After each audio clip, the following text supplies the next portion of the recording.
இயக்குனர் ஏ.ஆர். முருகதாஸ் சிவகார்த்திகேயன் கூட்டணியில் உருவான மதராசி திரைப்படம் நேற்று உலகம் முழுவதும் தியேட்டர்களில் வெளியானது.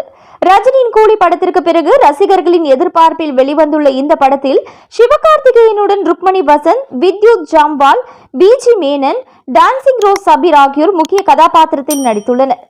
ரஜினியின் தர்பார் படத்திற்கு பிறகு ஏ.ஆர். முருகதாஸ் இயக்கிய தமிழ் படம் மதராசி என்பதால் மிகவும் எதிர்பார்ப்பை ஏற்படுத்தியது. தமிழ்நாட்டில் மொத்தம் 70% தியேட்டர்களில் இப்படம் வெளியானது. தமிழ்நாட்டை போலவே கேரளாவிலும் ரசிகர்களை மதராசி ஈர்த்த போதிலும் கர்நாடக ரசிகர்களை பெரிய அளவில் ஈர்க்கவில்லை என்றே கூறலாம்.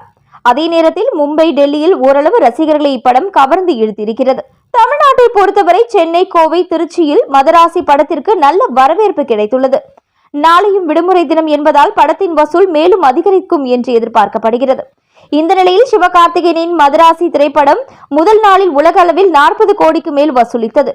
அதோடு மட்டுமல்லாமல் தமிழ்நாட்டில் மட்டும் 12 கோடியே 8 லட்சம் ரூபாய் வசூலித்ததாக பட தயாரிப்பு நிறுவனம் அறிவித்துள்ளது.